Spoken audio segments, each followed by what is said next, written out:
perezida nyine burya perezida wakomeye ukabarandikiranaga n'undi muntu hanyuma bakaza kubwira ngo perezida kwakire bo icyambere numvise umuyobozi wa gahunda avuga ngo bazongera abantu mire bose yewe umuntu antumiye arambona sinzi aho abantu bakura ngo bafite inshingano nyinshi muri iki gihe nta nshingano ufite meze nk'umumotari utagira moto aho abonye batararoba ubwo rero iyo abantu bantumiye ndaroba nyine ubwo baba bandubesheje hanyuma bavuga ngo appointment mbwira n'ubu dusohotse nyiguye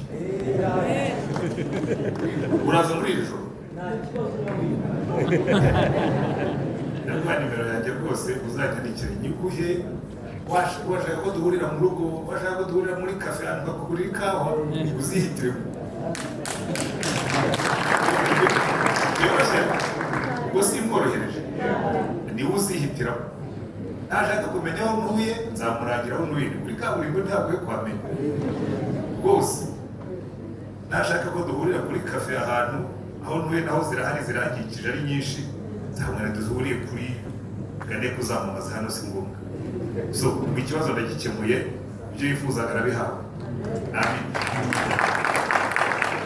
ndagira ngo dufatanye ijambo ry'Imana sindi butinde yambwiye ngo amasaha 2 y'amanywa ubundi twiga kubwiriza hari ikintu umwarimu yatubwiye ngo nubwiriza abantu ari muri fete bo mukuru anniversaire babonye diplome babyaye bakoze anniversaire igihe bamaze babana hari umuntu wabonye promotion yewe no mu kiriyo tuvuye ngo iminota 20 ibihagije kuko abantu ntabwo baba baje mu giterane uyu munsi rero muri aho tugeze abo uri mu mama wese ndabizi neza ndi umupastori wewe wa Kristo igihe kirekire iyo bigeze saa 1:30 umutima w'umumama uba wageze muhira ubishaka utabishaka niko abamama bakuze immediatoma saa 1:30 ipfa kuvuga mu mutima we arakayongera akavuga ngo madame wagombye kuba uri mu rugo siko bimeze kuko nta pastori bari mu muzabyiye wagira ko kihorere ntacyo ndi wowe abo bamwe bajya bambura akabura umugore we saa 1:30 umugore we ntawe uhari iyo hari ugomba gusonga ukabwatira ko umugore wanjye yagiye hanyuma akaza gutaha nyine akihangana kuko azi aho wagiye ariko ubundi avuga ati ubundi ku bwanjye saa 1:30 saa 2 opretanya agomba muri mu iyo muzabyigiye ngo nabwira ibyo nakuye muri experience zo kuba umushumba gambaye kamwe hanyuma ninjire mu nyigisho burya ibintu bimwe mbabwira ntabwo ari ibintu by'ubunebwe abana bagana ko bene ngo nibyo abantu babanebwe ubundi umurimo w'Imana abari burya umurimo w'Imana ukorerwa ku isi kandi umurimo w'Imana ukorewe ku isi ugomba kumenya ko abantu bose bataburimo n'ababurimo ntibabyumva kimwe iyo utangira amasengesho y'iminsi 40 uri mugoroba turi ku rusengero umugabo abwira umugore we ngo giye mubwiza ukuri urumva twebwe turaporosore w'abantu kandi abanoze ko ari babigiye ko b'Amerikani ibintu bya 40 n'ibyarugamo ati muzasenga iminsi 40 urambwira ko muzamara iminsi 40 mutarya abayisilamu ati muri mugoroba muri ku rusengero ati mubwiza ukuri nowe ati nyiri umugabo wawe iminsi 40 sinyikwemereye muzayisenga baraza arambwira ati rero umugabo wanjye we ntabwo ari umwangilikani cyambwiye ngo rwose ngo 40 sinyisenge nibagirwe kuko ngo niyemeza guhitamo 40 ngo nzayisenge ntahe wacu nawe barakwirukanye ati nanjye ndakwirukanye sinzakubone hano n'umunsi n'umwe ntaho kugira ngo ugire urugo rubi basenza amasengesho y'iminsi 40 wagira urugo rwiza usengera mu rugo dufite na YouTube ujye ukurikira online nakubwira ati niyo online uzayireke umubwire ngo pastor yambwiye ngo aho kugira ngo ngire urugo rwiza njya gusenga nabindi urugo rubi nagiye gusenga nagira urugo rwiza asengera mu rugo atabwira umugabo ati rero utimubwire ati pastor wacu atekereza nkawe ati yakubwiye ngo iki ati yambwiye ngo 40 rwose kuri izo condition ntazambone ku rusengero aho kugira ngo ngire urugo rubi ntareka gusenga. Uramubwira ati pastor wajya uriho kubwira ibyo bintu, undi ati niho kubwira ibyo bintu pastor twari niho kubwira ibyo bintu, undi ati noneho nanjye nguhaye ubusa 20 uzayisenga. Ntabwo ati none se wambuzaga gusenga, arabitoya ati ubwo pastori wanyu yumva ubwiza bw'urugo rwanjye abufite ku mutima, inzi neza yuko n'ubundi ntabwo azansengera, ujye ujya gusenga. Rero mbabwira ikintu, ujye kwiga wo mu bantu. Nibigeze iki gihe umenye yuko hari abandi mu bana batabyishimira iyo utize hano. N'abana namwe n'ikimwe basigaye batubwira ngo abana b'urukuri ngo babaye ibirara, ngo batinde mu agafuye. Ngenda shaka abarokore basobanutse bafite umurongo. Iki mugifate, abashumba muri Rwanda mubifate, abayobozi b'amakorali mubifate. Turashaka uburokore, umurimo w'Imana ufite ubuhamya. Nawe ubundi iyo wishe ubuhamya bwo mu rugo, ukica ubuhamya bwo ku ishuri, ukica ubuhamya bwo mu kazi, n'ubundi nta buhamya ufite kuko Imana ntabyo ikeneye. Uzakubeshya yuko umurimo w'Imana uraha, ukica ubuhamya bwo mu rugo, ukica ubuhamya bwo mu kazi, ukica ubuhamya bwo ku ishuri, azaba yaragushutse, uzabyicuza nyuma. Imana ikubwita ariko biriya ntabwo bigeze bigutegeka. Ujye mumenya gukoresha, niyo mpamvu ugiye gukoresha ibihe neza kugira ngo ibyo navuze abamama mwese mutahe, abagabo bababone mubabwira ngo pastor yatubwiye ngo tujye dutaha kare tubyiteho. Amen. Rero izo ni inshingano. Reka rero dufatanye ijambo ry'Imana ibyo ngibyo karagaciyemo. Yesaya ibice 6. Inyigisho y'umunsi nayise kuramya guhindura ubuzima. Rero niyo mpamvu natangiye gutya, kuriya ubwo bageze hagati n'igisho kuramya kugira ngo guhindura ubuzima. Kuko hari abantu benshi ujya ubona bagasirimba, bakabyina, bakaririmba, basohoka, wakwitegereza ubuzima bwabo ukavuga ngo uriya muntu niwe wahoze arimo kuramya. Kuko buriya aho kubwiriza bitandukaniye no kuramya. Icya mbere ndabibabwira ndi umuvugabutumwa, ndabibabwira ndi umupastori, ndabibabwira ndi umwigisha, abantu baririmba bagaragara kenshi kuruta abigisha. Kuko niyo batakumenya izina ariko uragaragara, sibyo? Iyo uhagaze hano ufite umuntu wambaye amafaranga, ukaramya, ugasirimba, iyo kubonye yicaye hariya aravuga ngo ngo bajya aho no kudiha gusa. Mu byitonde, kuramya bigomba kubanza bikaguhindura. Amen. Ndabaha ingero nyinshi ariko reka mbere kuri uru nguru Yesaya ibice 6. Mu nda Yesaya ibice 6, uko hano dufitemo umuhanuzi wahinduwe no kuramya k'umumarayika umwe.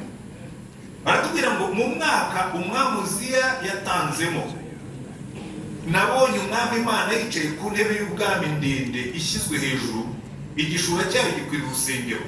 Abaserafi bari bahagaze hejuru yayo, umuserafi wese afite amababa 6, abiri yayatwikirizaga mu maso he, yandi abiri yatwikirizaga ibirenge bye, ayandi abiri yarayagurukishaga. Umwe avuga ijwi rirenga, umwe wenyine avuga ijwi rirenga abwira mugenzi we asingiza ati, Uwiteka Nyiringabo arera, arera, arera, isi yose yuzuye icyubahiro cye.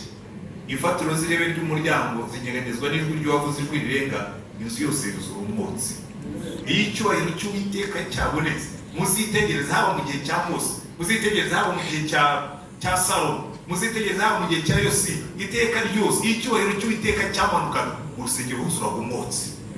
Haleluya. Amen. Kuko Bibiliya itubwira ngo Imana yacu ngo ni umuriro ukongora, iyo imanutse ikirere kirabimenya.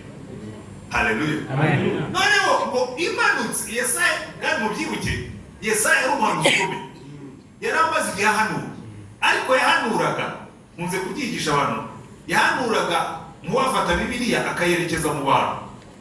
Ubu gifashe ntiha ajya avuga ngo bazabona ishyano, bazabona ishyano, bazabona ishyano. Icyo gihe biba bivuga ngo Bibiliya irareba mu bantu ariko ntindebaho. Muzitegereze muri Yesaya inshuro zigera ku 8 zose Yesaya aravuga ngo bazabona ishyano. Uvuga unavuga umurongo wa 8 mu gice cya 5 bazabona ishyano abagerekeranye ingo ku zindi bakikubira imirima kugeza aho hatagira hasigara mugatura mu gihugu mwenyine. Abantu bari selfish bikubiraho ibintu byose. Bazabona ishyano, umurongo wa 17, bazabona ishyano abazindirwa no kuvumba ibisindisha bakaba ari cyo biririrwa bakabirara ingera kugeza aho bibahindura nk'abasazi. Bazabona ishyano, umurongo wa 18, bazabona ishyano abakururisha gukiranirwa ingeso zabo mukuruza umugozi bakurura icyaha mukurura umurunga w'igare. Bazabona ishyano, umurongo wa 20, bazabona ishyano abita ikibi cyiza, icyiza bakacyita kibi. 21, bazabona ishyano abita abanyabwenge bajijutse. 22, bazabona ishyano abigira intwari zo kunywa inzoga bakagira imbaraga zo guturira ibisindisha bagatsindishiriza abakiranirwa kubw'impongano, ariko umukiranutsi bakamwima ibyo atsindiye. Urumva yahoraga atunze abandi avuga ati muzabona ishyano abanyabyaha mwe, muzabona ishyano. Abandi bavuga ati aka kagabo ahora akabwira abandi ngo bazabona ishyano, ko kazabona ishyano ryabo. Reka nimanukire ikintu cyakisha umutima ni agahanuzi kikarabyimbye, ntabwo kazi gutandukanya ikibi n'ikiza. Ega manuke nikabona Imana karibona uko kari. Rero mbabwira ikintu gikomeye, aka gatunzi, iyi microphone itwica umutima. Ukabona umushumba, ukabona umuvugabutumwa, ukabona umuririmbyi, ukabona umuyumbe, ukabona umuntu wese uhagarara hano bifite ikintu bimwicamo, akavuga ati ubwo abantu banyemera iyo nsirimbye buriya byaratunganye. Mayobozi byaratunganye. Enga manuke nambona azamenya ko bitaratungana. Imana irimanukira iravuga ngo yindukize iryo jambo ryerekezeho. Yumva marayika umwe wenyine, ariko yababonye bagenda. Ari ikintu ushaka ko mubona kuri bariya baserafi bari bafite amababa 6 ngo 2 bayatwikirizaga mu maso, kuko nabo ubwabo Bibiliya iratubwira ngo n'abamarayika babo bayo ngo igi babonamo amafuti bagatwikiriza amaso ngo bati yewe Imana igibonamo gaca. Nababwira hari igihe ngira ko bariya bamarayika bajya gukora amafuti. Umukristo umwe yageze kunsanga ku rusengero ati pastor ni ati ndashaka ko munize icyumba cy'amasengesho. Kwagira ibyumba by'amasengesho ari mu Poroso, umuntu yashobora kuza akamara n'iminsi 3 ariko baje kwibwira pastor ati ndashaka ko munize icyumba cy'amasengesho. Ati ndashaka guhinduza marayika. Ndashaka kuvuga iki? Ati ndashaka guhinduza marayika kuko Yesu yatubwiye ko uri munagira marayika umurinda. Ati marayika wanjye agomba kuba arangaye cyangwa arimo gukina amakarita cyangwa yihaye kujya mu biruhuko. Ati ibintu birimo kumbaho, ndashaka ko Imana ihindurira marayika. Rero umukerubi ngo yagendaga apfutse mu maso akavuga ngo Mana nanjye nubwo ndi marayika ujye ubonamo amafuti igapfuka mu maso. Ngo andi mababa 2 ngo yatwikirizaga ibirenge bye. Ngo buri ibirenge bisembore y'urugendo, uko tugenda dukora amakosa, uko tugenda dukora ibyaha, twabyitumye cyangwa tutabyitumye, ngo ayandabira akayagurukisha. Hari ibintu bitatu tugomba gukora twitaho. Icyambere guhora twiyeza. Ibirenge byawe uzareba abantu bose begereye Imana. Mose yegereye Imana. Imana namubwira ngo Mose watch out, uritonde aho uhagaze nahera, kandi ibyo birenge byawe ndabibona bivumbi. Kuramo inkweto aca bugufi. Buriya nubona marayika atwikiriye ibirenge n'icyo arangije ngo yandi yatwikirizaga mu maso, ko ninde watinyuka kureba mu maso y'Imana. Imana yigeze kubwira Mose yaramubwiye ati ndashaka kukureba Imana, ngo ntabwo ndeba mu maso ngwero. N'abamarayika bagiye kureba Imana bipfuka mu maso, noneho andi bakayakoreshereza Imana bakuguruka. Ibintu bitatu twagombye kwigira kuri uriya muserafi: guhora twiyeza kuko dukorera Imana yera, guhora twiyeza kuko dukorera Imana yera, kwegera Imana ukavuze ngo iyi Mana ndegera irera muri yo nta kantu na gatoya ko gukiranuka kabonekamo. Kandi ibyo marayika yabwiye Yesaya, ntumubwire ngo Yesaya iyi Mana dukorera, haleluya, iyi Mana dukorera Imana ishimwe, haleluya. Yewe nkikizwa, niyo mpamvu umuntu w'urubyiruko nakirijwe ndi umusore. Noneho kandi genda ari umunyabyaha. Hari abantu mwagize Imana cyangwa mwagize ibyago, sinzi niba nabyita Imana mwagize, muvuka iwanyu basenga, arabasengesha muri abana, ntimuzi uko banywa inzoga, muzi uko umuntu acyura indaya, muzi uko umuntu nta tabi nigezemo, ariko nawe nibeshye, nta nubwo nigeze nsinda kuko nakundaga inzoga, ariko ibyaha narabikoraga. Hanyuma gakizwa. Maze gukizwa, ikintu Imana yangiriyeho neza, yamishuriye gukiranuka kwayo. Irambwira ngo rero mubwire, niba ugiye kunkorera, cyambere ujye umenya ko ngewe ndi Imana ireba. Aho ugenda hose ujye umenya ko amaso yanjye akuriho. Ubu rero ugiye guhera uwo munsi kugeza n'uno munsi mushaje, maze imyaka 43, nyuzwa bamwe muri mwebwe ba mama wanyu bari bataravuka. Ufite mama we ufite munsi y'imyaka 43 ubwo nakirirwa mama wataravuka. Ko ndabazi harimo abantu bamwe barongorwa bari batoya bakabyara abana bagahita bakora. Rero noneho maze gukizwa, Imana yambwira ngo kandi ujye ugendera imbere yanjye. Ntangira kujya ngenda nigengesereye, najya ahantu natangira gutekereza ibintu nkibuka ko Imana irimo gusoma ibitekerezo byanjye, natangira kureba hirya no hino nkibuka ko Imana indeba, inyigisha kugenda ngiranuka kuko ngendana n'Imana yera. Amen. Ni ikintu gikomeye cyane. Yesaya yaramaze imyaka abwira abantu ngo muzabona ishyano, muzabona ishyano, muzabona ishyano. Baravuga ati ko buriya mugabo ubwira abantu ko bazabona ishyano, we yarigera yitekerezaho ngo yisubiremo yitekerezeho, amenye ko nawe ubwe ntamubona nk'ukiranuka.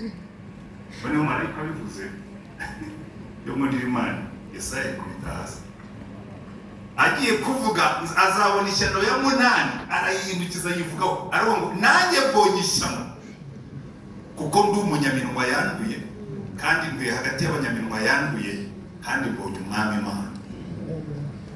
Umuhanuzi arihindukiye aribonabona ari umunyaminwa yanduye, anatekereje abo bagendana, abo biriranwa, asanga nabo ari abanyaminwa yanduye, birirwa banegurana. Aravuga ati mbonye ishyano, ngo yikubita hasi ati mbonye ishyano, we unzongera guhanura nte? Iyi minwa yanjye yanduye nzongera guhagarara imbere y'abantu mpanure mbabwire ko bazabona ishyano, kandi nanjye mbonye ishyano. Imana iravuga ati buriya marayika wakoze uramubwirije. Cyo kintu ushaka kubabwira cyo kuramya Imana guhindura ubuzima. Urabona marayika umwe yavuze kwera kw'Imana, n'umuhanuzi aratsinda. Barambwira abaririmbyi, mbwira abasirimbyi n'abandi mwese, yewe kubyina ntacyo bijya bintwara. Abo pastori nyine bakubwira ati ibintu byo kubyina no guhamiriza no kugira gute nta butumwa burimo nacyo. Mbwira ibintu byose bikorerwa Imana ujye ubyihorera. Ikintu cyose kizakorwa mu izina ry'Imana ujye ukihorera, kuko ntacyo kigutwara, cyo ni kimwe. Ibi Imana binezerewe ibyo ntubizi. Dawidi abyinira Imana ntiwari uhari, ariko Imana yarabinezerewe. Rero ariko ubyitonde ngo utangira gusirimba Imana ikakureba, ikagusikaninga, gasikaninga aho wiriwe, gasikaninga ibyo wiriwe uvuga, gasikaninga uburyo utekereza. Rimwe na rimwe n'ubuzima bwawe kabata ko uriya muntu uko abyinira atarinjira mu muryango. Ndababwira ikibazo rero, impamvu nigeze kubabwira ni wenda ushobora kuba mwaragize umugisha mukavukira aho basenga, ariko mushobora no kuba mwaragize ibyago mukavukira aho basenga. Ko hari umuntu uvuka iwabo basenga akagira ngo iwabo basengaga ubwo nawe arakijijwe. Kuba iwanyu bari bakijijwe nta gakiza ka procreation kabaho, nta gakiza k'umurage kabaho. Imana igira abana ntigira gusukura. Buri muntu wese agomba kwihurira na Yesu, kuko Bibiliya yatubwira ngo abamwizeye bose nibo yahaye ubushobozi bwo kwitwa abana b'Imana. Ntabwo ari ababyawe n'abapastori, ntabwo ari ababyawe n'abarokore, ni abamwizeye gusa. Nawe ushobora kuba wicayemo hano utari wakira Yesu ku giti cyawe, waramwumvise bamuvuga Yesu, waramubonye bamubyinira Yesu, waramubonye bamuririmba Yesu, nawe ujya muramuririmba, ariko ntimwihuriye ngo mumenye ahindure ubuzima bwawe. Uvuge ngo ariko bikamuha ikibazo mu buzima bwawe. Ushubije inyuma, ni ryari wahuye na Yesu ku giti cyawe? Ni ryari wamwibwira ukamubwira ngo mwami Yesu, uyu munsi ndakwizeye, uze winjire mu buzima bwanjye, umbere umwami nanjye ubere umwana, umbere umwami nanjye ubere umugaragu, uze ube umucunguzi wanjye mpaye ubugingo bwanjye? Hari umunsi wabikoze? Utarabikora ndagutumira uyu mugoroba ngo wisuzume umenye ngo hari abantu benshi b'abavubyi. Abantu bo mu gihe hari ibintu mutazamenya. Kera iwacu mu cyaro habagaho abantu bitwa abavubyi, kandi kenshi abavubyi bambaga mbere y'abakoze. Kubera ko umuvubyi yarazaga aterega turumva ati yewe uyu munsi rero sindiboneke muri gukora imirimo, kuko kenshi twengaga inzoga turi buhingisha imirimo wenda, cyangwa turi gusakaza inzu, cyangwa indi mirimo bari gukora. Ariko hakaba abantu b'abahanga mu bunebwe, akaza yigendagenza kandi ubwo ni umuturanyi, akavuga ati rero yewe rwose nagize imirimo, mfite urugendo sindi buboneke, ariko nagira ngo musogongezeho sijye nsomyeho. Mu cyaro rero byo bagira generosity, bagafata umuheha bakamuha ikibindi kinini ko n'ubundi ntacyo ari kugitwara, akamukubitira umuheka, kandi umuvumbi agotomera mu wahanzwe, akagotomera yarangiza akagenda, kaza kumubona agarutse nijoro imirimo yarangiye, nanone aje kuvumba izasigaye. Hari abantu tugendana mu nzira y'Imana b'abavumbi, nta kazi yakoze mu murimo w'Imana, ntacyo akora, ariko aryoherwa n'ibintu by'abantu b'Imana, akaba umuvumbi. Ntarakira Yesu nk'umucunguzi n'umwana, uwo ni umuvumbi. Kuko niba utanditse mu gitabo cy'ubugingo ku munsi w'amateka, ku munsi wo guhembwa, muze gusoma mu Byahishuwe igice cya 20, baravuga ngo nuko ibitabo birabumburwa, ngo igitabo kimwe cy'ubugingo kirabumburwa. Abo basanze batanditse muri icyo gitabo bose Imana yababwira mu ngorero mbabwira, nubwo mwazanye n'abandi hano ndi muri cekinga mwene da, genzura neza utaba urimo gufatanya natwe utanditse mu gitabo cy'ubugingo. Ku munsi w'amateka bahamagara amazina y'abera, iryawe rikazaburamo. Genzura. Ariko ngo n'ibindi bitabo birabumburwa, ngo buri muntu wese ahembwa bakurikije ibyo yakoze. Hari igihe rero umuntu yuzuza igitabo cya kabiri cy'imirimo atarujuje icya mbere cy'indangamana ngo ajyemo, ugakora pe, ugasenga pe, ukaririmba pe, ariko ikizabikubwira nta nubwo bene uwo watinda kumenyekana, ngo muzabamenyera ku mbuto bera. Hari abantu basirimba, hari abantu basenga ariko ari abasambanyi, hari abandi basenga ariko ari abarwanyi. Ibyo bintu mbabwirega byose narabibonye. Nabonye abapasitori bakubita abagore, kagenda nivugira abapasitori ko ngenda umupasitori, ariko nigeze no kuba umukristo. Ibyo byose narabibonye mu buzima bwanjye. Abapasitori bakubita abagore, yewe n'abasambana nahuye nabo, n'abagambana nahuye nabo, n'abanebwe nahuye nabo. Babaze uyu muntu ashobora kuba yarakiriye Yesu, ariko mu gitabo cy'ubugingo arimo. Kuko ikintu cya mbere kizakubwira ko mu gitabo cy'ubugingo urimo, nuko icyitwa icyaha cyose kigutera ubwoba. Umwana w'Imana ikimutera ubwoba kuruta ibintu byose bibaho, nuko Imana yamubona arimo gukora ibyaha. Rero nubize muri gihe yari abantu bamwe ngo ibyaha ntacyo bitwaye, Yesu yarabipfiriye, yarabipfiriye ngo tubisubiremo. Icyaha cyose uzajyamo, bahide bareka ibintu bivuge kuko abantu benshi tujya tubijyaho impaka. Umuntu nakubwira ngo ibyaha byawe byaraririwe, ushobora kubikora ntibigire icyo bigutwara. Burya icyatumye Imana ishyiraho kaveyati ku byaha nuko hari icyo bigutwara. Nta cyaha kitagira icyo kigutwara kibaho.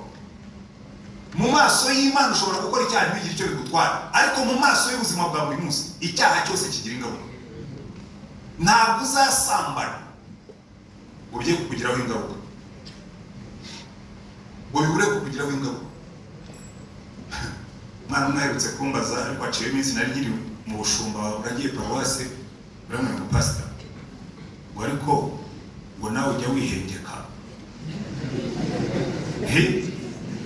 Nawe ujya wihengeka kubera iki? Akora ahantu mu irogi, aravuga ati rero ati maze iminsi mbona abapasitori bafite ukuntu babebera, bakaza agakodesha icyumba, ati hanyuma ati nabanje kubibona ku muntu umwe, ati mbona umugore yaraje nawe afashe ikindi cyumba, ati hanyuma mbona ndebye muri kamera. Urabizi muri kino gihe marogi yose n'amahoteli abafite kamera muri koridoro, mujye mwitonda n'abihengeka, nta bwihisho ku kibaho. Uriyabaza uturonge twiyo, uwo munsi yampaye isomo rikomeye cyane. Ati rero buriya ujya ubona uturogi ahantu iyo hirya kure mu nkengero z'umugezi, ati turiya turogi ni utwo abantu bihengeka. Ni inkuru y'abihengeka n'uko biteye. Arabwira ati nyine umuntu araza atakaza hano kubera ko bari hanze y'umujyi, ati nta muntu uba umuzi, atakaza akihengeka nyine akitunganyiriza ibyo atunganya akagenda. Ariko rero buriya ati hari ikintu batazi, nkanjye urumva ndi umurokore kandi nkora mu irogi. Ati abantu baraza akamucaho umureba, ni umukozi w'Imana agafata icyumba.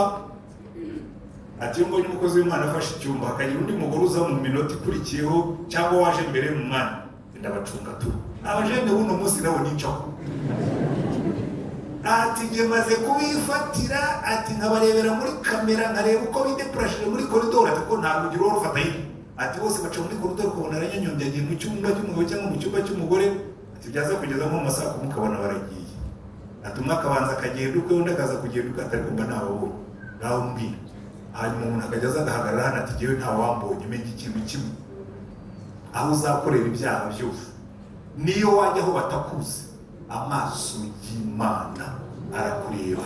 Impamvu Yesaya yatsinzwe nuko marayika yavuze ngo Uwiteka arera arera arera.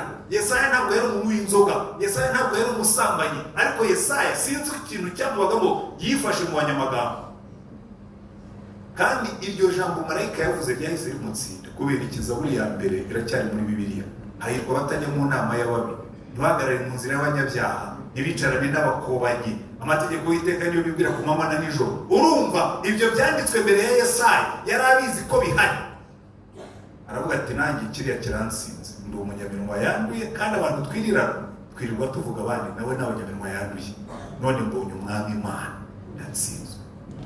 Niki cyatumye umuhanuzi atsindwa? Worship y'umumarayika. Murabwira abaririmbyi, murabwira aba worship leaders n'abandi, nzemera yuko imbaraga zamanutse, umunsi muzasirimba, umunsi muzaririmba, tukabona abantu batagiye kuva mu byaha kubera ko mwaririmbye tutanakwirije n'ubutumwa. Kubera iki? Marayika yavuze rimwe, yahimbaje rimwe, umuhanuzi yikubita hasi. Haleluya. Kandi biriya birashoboka kubera yuko, reka mbaho urundi rugero, murebe muri Samweli wa kabiri, wongeye kwigisha nihuta kuko amasezerano nawe sinshaka kuyica.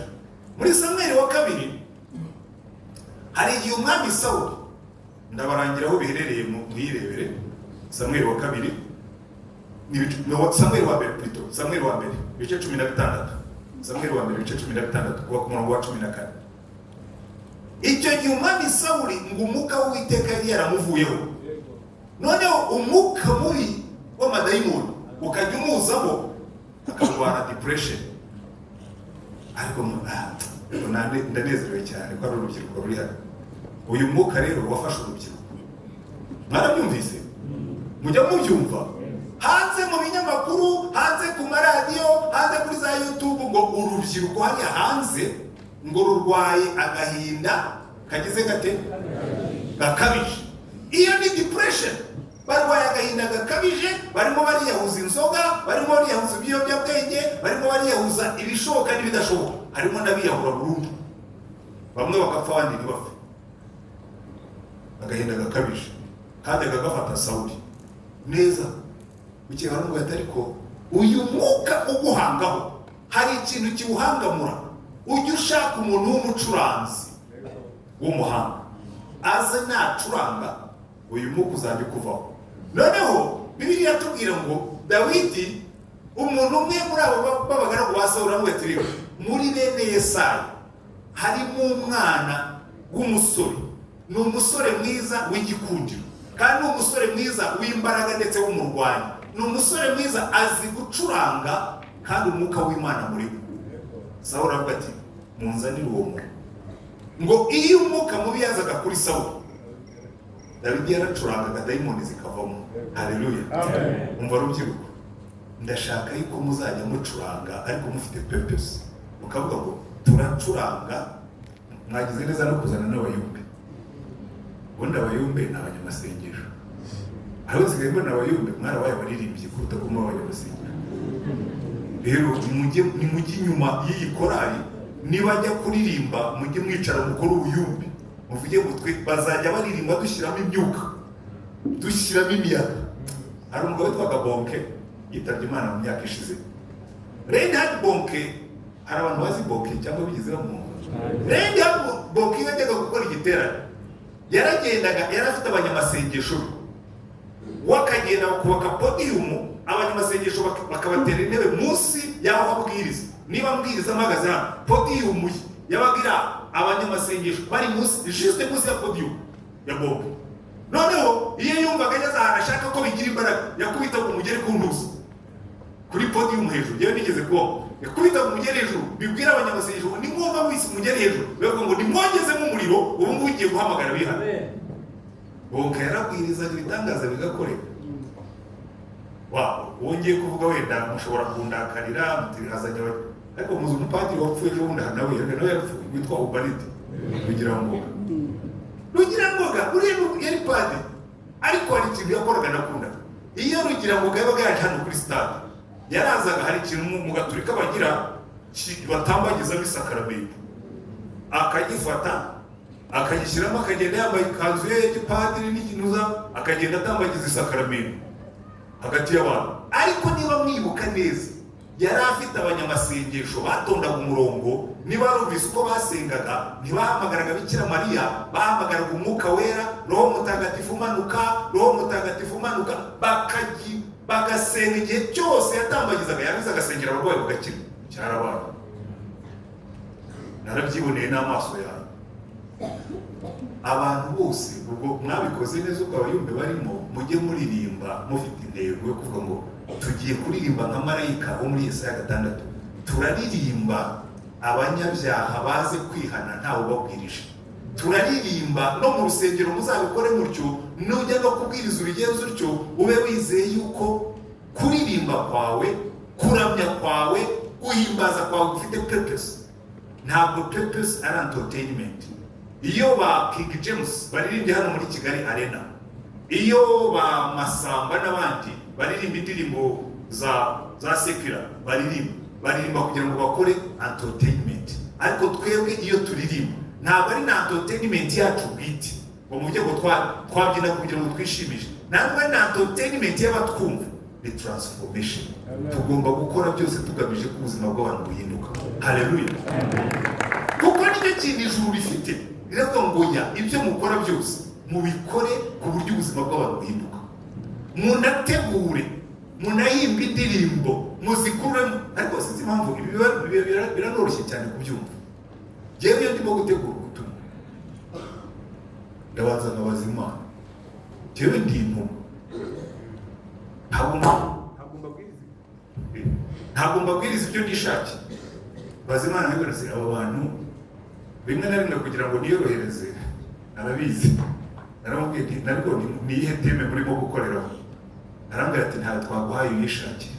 Rero iyo nta teme wampaye ubwo bungiriye neza ngo ndicara nkabwira ni bari abantu bambwiye ngo nishakire sindi bwishakire babwire muke icyo Umwuka yishyize ku mutima nagitegura naze nkubwira ngo urambwiye ngo ngende babwire ngo gutya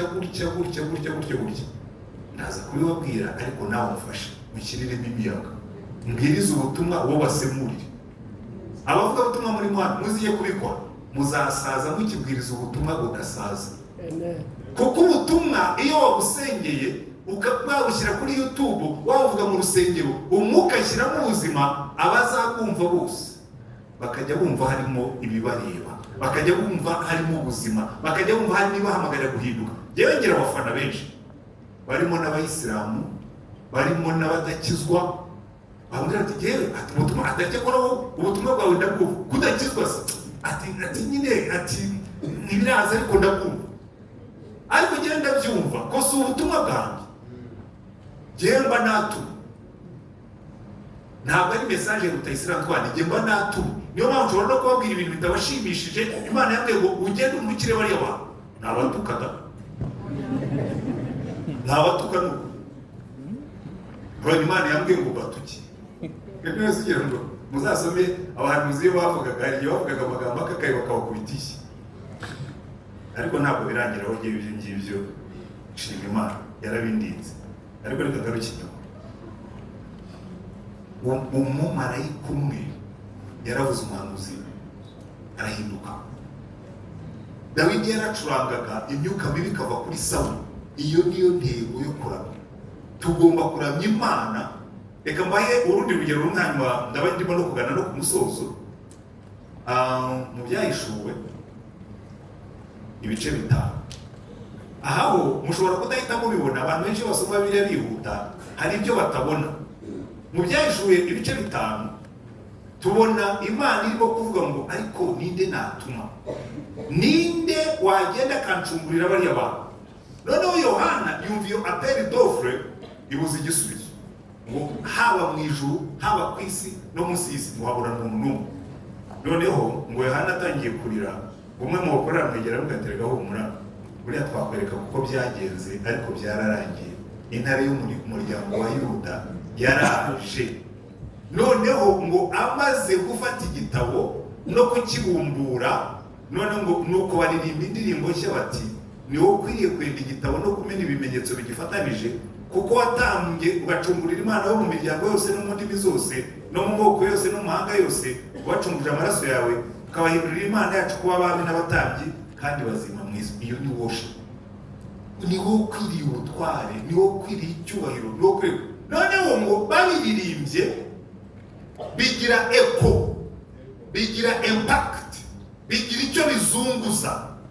Ngo numva ijwi ry'abamarayika benshi bagose ya ntebe na bya bizima na ba bakuru, umubare wabo wari inzovu n'inzovu n'uduhumbi n'agahumbagiza, bavuga ijwi rirenga bati umwana w'intama watambwe niwe ukwiriye guhabwa ubutware n'ubutunzi n'ubwenge n'imbaraga no guhimbazwa n'icyubahiro n'ishimwe.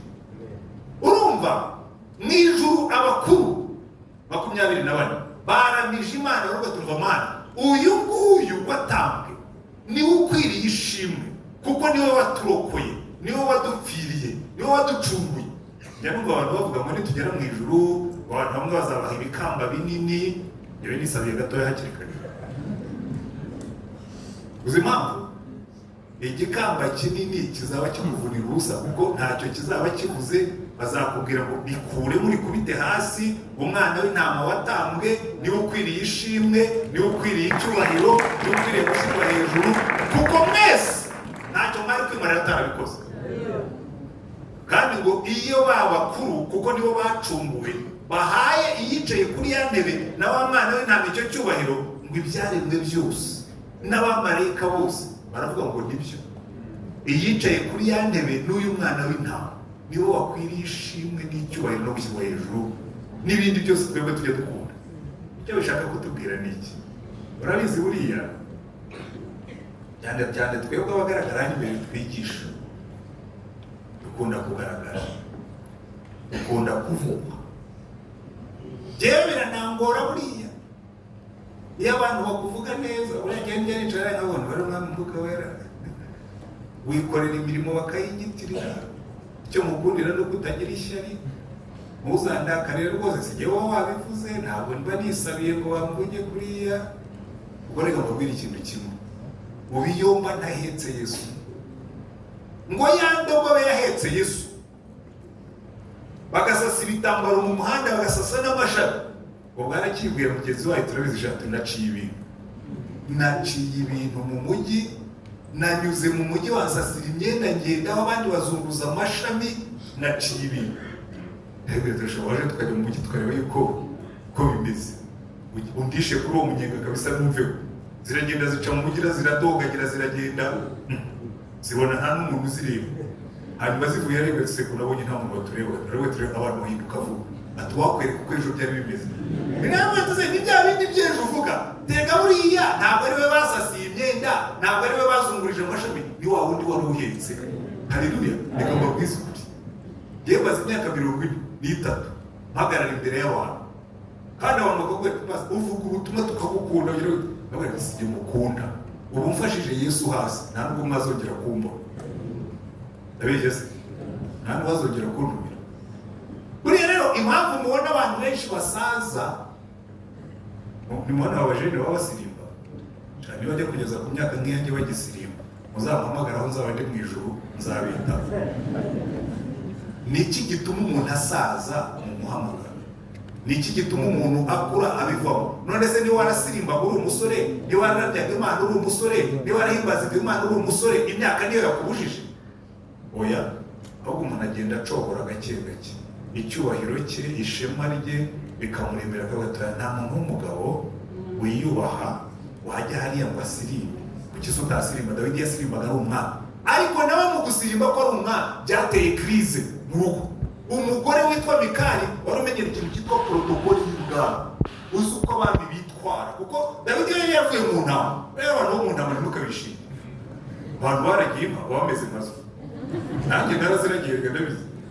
Uzi ko umuntu yirirwa inyuma y'inka, ukaririmbira inka zikakujya inyuma, ejo ukazongera ukaziririmbira, ukazagera ukajya wumva urukundo rw'inka rwarakugiyemo. Ngewe kugira ngo mbe umushumba nitandukanije n'inka, kugira sinzi gukunda ibintu bibiri. N'inka nari ifite zose, kandi ubungira ukuboko kw'ibintu. N'inka nari ifite zose narazigurishije. Kamuretse kujya ugurishije n'abareka babwira nabyumvise. Uyu mutima w'inka, nzajya mba afite igiterane bakambwira ko inka yarwaye, nzaba afite igiterane bakambwira ko inka yapfuye, ndakajya mwiziveho. Ngiye gukunda intama za Yesu, inka muziwe. Ariko uretse inka pe, iyi naraziretse. Ariko icyo nenda kubabwira ni iki? Ugenda iteka ryose, umutima wawe utwarwa n'iki cyangwa nakiriye, ugakura, noneho ukumva icyubahiro cyawe cyatangiye kukubuza. Dawidi niho narimbereye, we yari yarabaye mu ntama. Rero mu ntama no mu nka nta kintu cyongera cy'ibyubahiro, nta byubahiro byo mu ntama bibaho. Ashwi ko mutazi ibintu by'abashumba. Rero bamashumba nta byubahiro bibaho. Ndibuka kera niga secondaire, naratashye iwacu dushokera inka. Rero iwacu twagiraga ibintu by'imico y'amariba n'ibindi, nta muntu wajyaga mu iriba yambaye ikariso.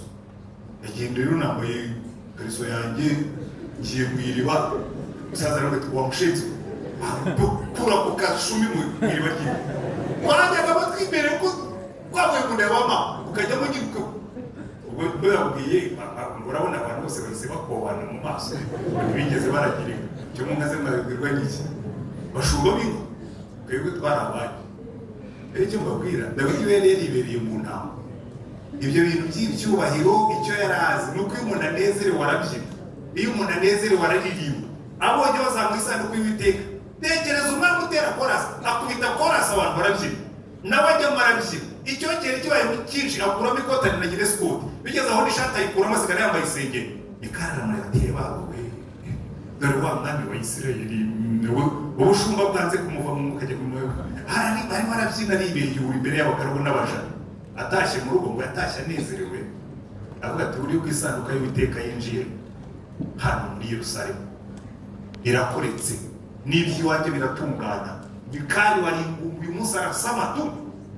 Atashye aragenda, amugeze imbere, agiye kumuhobera, azanye ubwuzu bwinshi, avuye kwinjiza isanduku, agiye kumuhobera. Mikali arakomeza ayifata atyo, ati nuko rero, nuko wagaragaye, uribeyura imbere y'abagaragu n'abaja, imbere y'abantu b'abaturage, ujya mutumura ivumbi, ugaragaza agatuza katambaye ikoti, uragaragara uribeyura, uca ikibungu, uca imigara, uribeyura, uranatinyuka, uraririmba, utera korasi. Ni mwami bw'ubuki. Umva, yamubwiye ayo magambo, imigisha yose yaratahanye. Dawidi yaramuhindukiranye, aramubwira ngo mubwire madamu ngo nibeyuye imbere y'Imana yandutishije so n'abasaza bawe. Nibeyuye imbere y'Imana yanguye inyuma y'intama ikangira umwana. Nibeyuye imbere y'Imana kandi nzongera nibeyure. Nabo bagaragu n'abajukuka bazanyubaho, ariko wowe wahise ahindukira aragenda. Ngo guhera uwo munsi ngo Mikali ngo abingumba arinda. Ndabigisha inyigisho y'umwami uhamiriza, n'umwamikazi w'ingumba. Wanze kuramya Imana abingumba, niba ari kubingumba mu mwuka, ariko uyu we yabaye ingumba mu mubiri. Ariko burya no natwe hari abantu babingumba mu bintu by'Imana kubera iki banze kuramya. Ariko umunsi tuzaramya Imana abantu bakayibona, tukaramya Imana abantu bakumva ihari, tukaramya Imana abantu bagahinduka, tuzaba twakoze worship y'ukuri. Kandi kugira ngo dukore worship y'ukuri hari ikintu kimwe tuzakenera imbaraga z'umwuka. Kuko uriya marayika atangiye kuramya ngo igicu cy'Uwiteka, umwotsi wuzuye mu nzu. Uriya mwotsi ni simbo ya presence y'umwuka. Muhanze mureke ba pastori cyane cyane nibo mbwira, ariko n'abaririmbyi mureke tuzure inyigisho zo kuzura umwuka. Iyi minsi turimo tubyigishe, tubisubiremo, kuko abantu benshi ikintu mutazi nahoze byigisha aho nigisha kare mu itorero mwigishijemo, babwira ni buriya hari ibibazo bibiri dufite. Ikibazo cya mbere ni uko ibintu by'umwuka dusigaye tubyigisha nk'ukora shimi, muzi shimi nyabutabire. Ushobora kuba nshonje inzara yenda kunyica, noneho ukazana ikijumba, ariko ukaza uri umwarimu wa food science uje kunyigisha shimi y'ikijumba, ambwira ngo iki kintu mfashe mu ntoki ngo kiri mu bwoko bw'ibiti ariko by'ibijumba, ngo kera ku kintu kiranda ku butaka. Ubwo naze kubishyira mu bwoko za siyansi, ubwo nabyo kera twarabyize muri siyansi, nabibabwira ngo iki ngiki rero kiba muri famille de tubercules, kandi iyo ugifashe ukagikamura mu bushyuhe cyangwa n'ubundi buryo kigizwe 60% n'amazi, ngo ibindi bisigayemo kigizwe n'ibintu byitwa mido. Urumva inzara yanyishe, wowe uri murangigisha shimi y'ikijumba agakirya, ariko wowe uri murangigisha shimi y'ikijumba. Abantu basigaye bakora shimi ya Yesu, ngo uyu Yesu tubabwira ngo uru rwandiko rwanditswe na Paulo ngo ku ngoma ya Tiberiyo runaka ngo yari afungiye muri Kabese. Ayo mateka urayanyigisha ngo bimarire iki? Fata urwo rwandiko ruhambure utunge ubugingo bwawe. Agafata Yesu akabwira ngo uri Yesu rero ngo bamugiyeho impaka, ngo muri Talmud banditse ibingibi, ngo Suetoni yamuvuze gutya, ngo Plinus yamuvuze gutya. Ibyo bose mvuga bafite ibyo bamwanditseho, ntabwo nshaka ko bibabwira. Ibi nicara neza, uyu muntu arimo arasesengura Yesu. Yesu yaravuze ngo ujye mumvuga neza abantu banyakire, ngo mubwirize ubutumwa abantu bihane mu izina ryanjye, aribyo kumukorera shimi. Abantu barashonje, ntabwo bakeneye chemistry y'umwuka. Umuntu agatangira ati umwuka wera mu Kigiriki, ati abagabo za pneumati. Ugiye gusatura amagambo y'Ikigiriki n'abantu bo kubwira ntibakize, urabisatagura ngo bigende bite? Icyo bari gusigarana ni uko wasoma. Yatari amapasta bacu yasoma, uzi yuko asigaye mu Kigiriki atafata umwuka akawusesengura mu Kigiriki no mu Giheburayo. Adarase ubundi ibyo wasesengura mu Giheburayo n'iki? Uyu muntu wicaye hano imbere akeneye kugira inzara n'inyota by'umwuka, akuzura umwuka, yarangiza agahamya Yesu. Haleluya. Amen. Ubwo reka mbere icyo kuntu Yesu burya akora, muzasome Yesu avuga ku mwuka we. Ntiyigeze atubwira ngo hariho impano z'umwuka, ntabwo yigeze avuga ngo hariho imbuto z'umwuka, ntabwo yatubwiye umubare w'imbuto z'umwuka, ntabwo yatubwira umubare w'impano z'umwuka. Yarubwiye gusa ngo mwebwe mugume Yerusalemu murindire ibyo Data yasezeranije, muzahabwa imbaraga umwuka wera naza. Aravuga ati umwuka wera naza, ikizabibabwira azenda ku byanjye bibabwira. Umwuka wera naza niwe uzemeza abantu iby'ibyaha n'iby'urubanza n'ibyo gukirana. Ntabwo yigeze ajya muri ibyo bintu byo gusatagura byo kwasa, no ntabwo yigeze akora chemistry yake, ahubwo yaduteye inzara n'inyota byo kumushaka. Ndashaka kubasigira icyo ngicyo, kuko uru rubyiruko rungana rutya arengenda abana ku mwana we. Aba bantu wanagiramo umuriro n'ukuri, uwanagamo umuriro w'umwuka, aba bantu bagafata umuriro. Uwanagamo umuriro w'umwuka, aba bantu bagasohoka nk'uko ku munsi wa Pentekote abari bicaye mu cyumba cyo hejuru basohotse. Iki gihugu cyamenye ko ari icyabacu, kuko umubare munini bene data mwari urubyiruko mwe, umubare munini warimo kwicwa n'agahinda gakabije ni bagenzi babo. Umubare munini warimo gutwara inda ngo zitateganijwe, uretse ko nta n'ujya ateganya inda. N'umugabo warongoye umugore sinzi ko ajya ateganya inda, uraryama ukabona inda yagiyemo ntawe yiteganya. Ariko icyo nenda kubabwira, abo ngabo bavuga ni bene wabo, nabo mwiriranwa ku ishuri, nabo mwiriranwa mu kazi, ni urubyiruko rugenzi rwabo. abiyahura binaga hejuru, mwari mwumva umusaza binaze hejuru y'inzu, umusaza umwana nanjye ubuzima buba bwararyoshye ntabwo yabwangiza.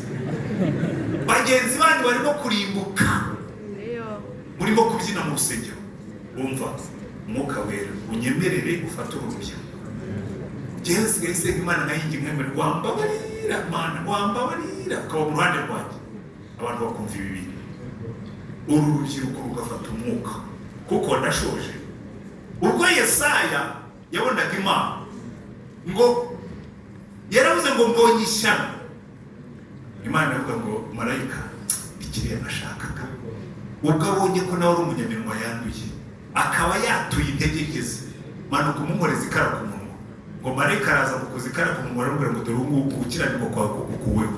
Twebwe rero ntabwo tugikeneye marayika udukozaho ikara. Yesu yaraje aravuga ngo amaraso ya Yesu atwezaho ibyaha byose, tukaba twejejwe. Hanyuma arangije yumva ngo ijwi ry'Imana rivuga ngo ndatuma ndi. Ubundi iyo baramije Imana by'ukuri, abantu basohoka bavuga Imana, bavuga ngo mva ngo nicaye hariya, kandi ubundi burya ntabwo bisaba ibintu bikomeye.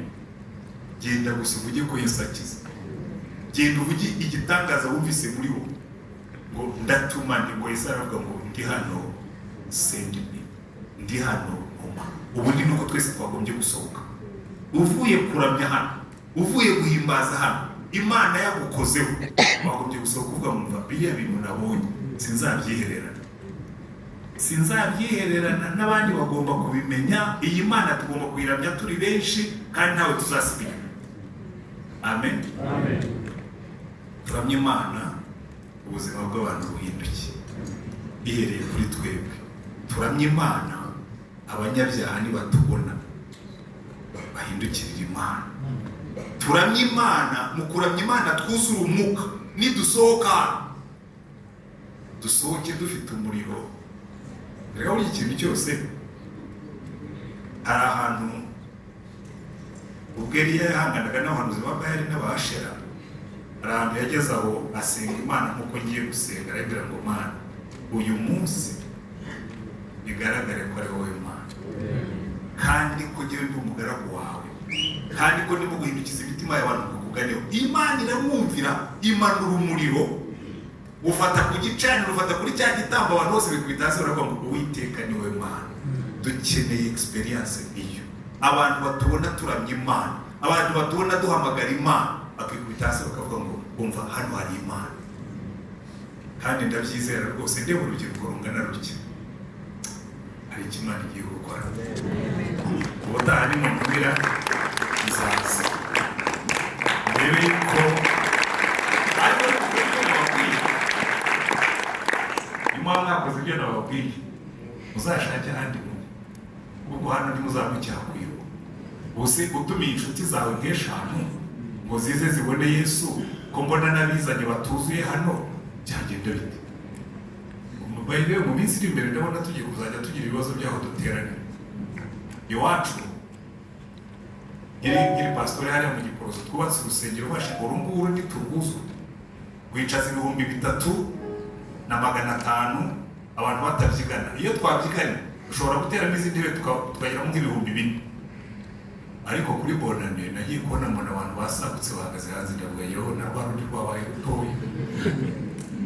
Ntacyo ariko bazaze wenda bahagarare hanze, cyangwa niba nta kontara mufitanye nawe rizi, muzagende mubwire pasitore wo mu Giporoso, abandi bagira runini ndizayo no mu Giporoso, ariko mu Giporoso wo mugiye nabatirira byakunda.